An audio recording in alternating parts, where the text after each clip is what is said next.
All right, now you've told us before, but could you tell me again, what is the connection between literature and women's lib?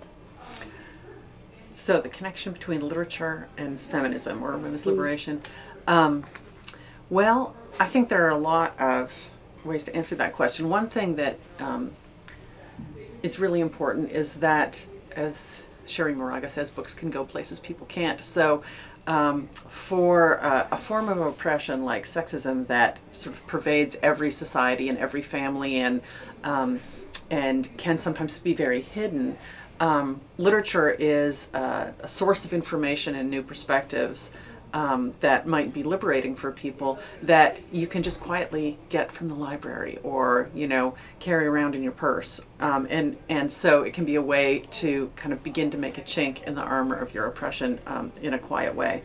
Also, because the materials to make literature are, you know, have historically been relatively available to women. I mean, literacy has not always been available, but where women have been able to achieve some literacy, you know, making up a song, making up a poem, writing down a poem or a story, writing down a letter, is something that people could do at home. They could do in between all of their other responsibilities. And so literature is one of the places you can look in almost every society for the voices of women that might not be as activities that were off limits to women. Now, women may have had a hard time publishing. They may not have been taken as seriously as men as writers, but in most times and places where reading and writing was available, you find that women used it to comment about their lives and to make connections with others who were experiencing what they were experiencing.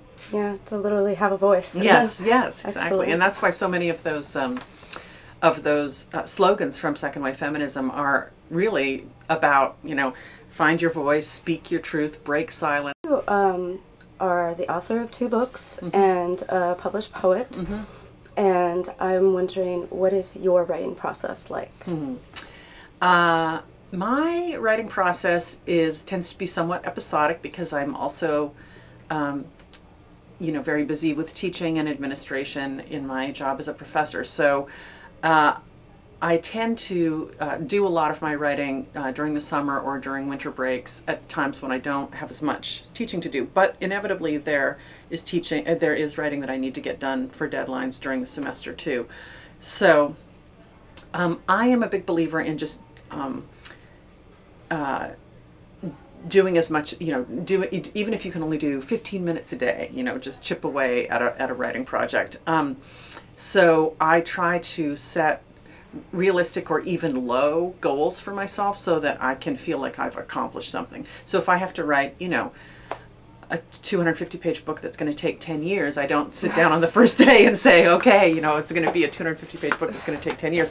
I just think all I need to do today is just describe this one poem. I'm just going to describe this one poem, and that's all I have to do. Okay, I did that. I'm not going to worry about what comes next. I'm not going to, there'll be another time. Maybe, another day I sit down and think, what comes after the part about the poem? And that's my little job for that day.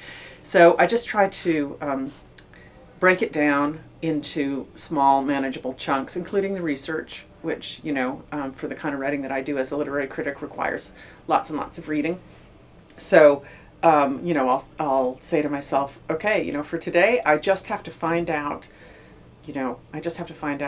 what year did all those women, break into the British Parliament? Was it in the 1740s or was it in the 1750s? Once I found that out, I'm done for the day. Excellent. Do you practice any other arts besides writing? I really like to draw. I'm not a talented artist or draftswoman by any means, but I do it as a way of paying attention. So I draw a lot when I'm traveling, and I draw a lot when I am in nature, just as a way to, I take walks a lot with my dog, and I like to take my sketchbook, and then I can stop and draw a branch or a blossom or a cactus, and it means that I take time to really see something, on that walk. So, I don't draw because I draw well. I draw because as a poet, I want to be observing the world, and it helps me slow down and look. You just answered my next question. I was wondering if the arts coalesced somehow, if they supported each other, or if you found that one gave you a break from the other. Well, you know, the title of my most recent book is Sister Arts, and that was a term that was used in the 18th century to talk about the relationships between all the arts, between, at that time, poetry, painting, and garden design. And the idea was that you could achieve a lot of the same effects. You could have a painterly garden, or you could have a poetic painting, or you could have a landscape poem, you know.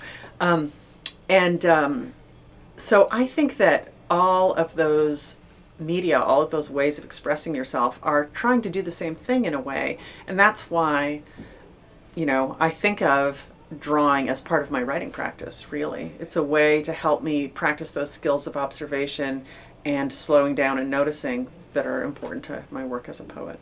Yeah, sort of cross-media ideal. Yeah. Now, as an educator, you've come out to your students as a lesbian, and how is that like for you? What has that been like? You know, I have always made a point of coming out to my students, in part because I don't want to be afraid of coming out to them, and I don't want it, I mean, I started doing this in the 80s when I was a graduate student, you know, and I think it was mainly so that I wouldn't have to worry about whether or not they knew. I didn't want to have to sit around thinking, do they know, don't they know, what do they think? And I also didn't want to ever give anyone the impression that it was a secret. You know, I felt like if I didn't explicitly bring it up myself, students might find that out some other way and think that they shouldn't mention it to me, or that I didn't want people to know, or, you know, that I was embarrassed about it, or didn't, you know, something like that. And that actually kind of horrifies me, the idea that anybody would think that I was keeping it a secret, the fact that I'm a lesbian. So I really, in a way, I would rather deal with the momentary potential social awkwardness of telling people something that they may think, why do we need to know this about you? I'd rather deal with that than deal with my own anxiety about what are they thinking, you know, do they think that I, you know, have some, you know, agenda here that I don't have.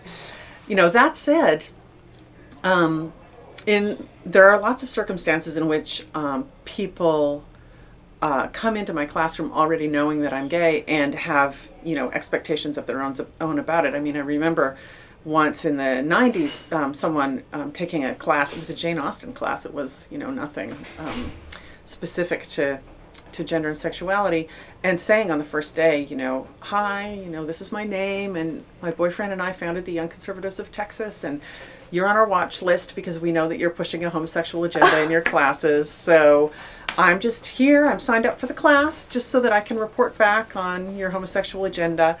And I mean, I was a little floored. I really was. I hadn't been teaching here that long, and I just kind of flipped through the roster. She really signed up for the class, and she was, and so, you know, she's a perfect right to be there. So I just kind of blurted out, I said, you know, Abigail, you and I are going to get along really well because we both believe in just being very direct about what we're thinking. And I think you're going to find that, you know, that you know, we're going to get along great. You're going to enjoy this class or something. I was kind of quaking.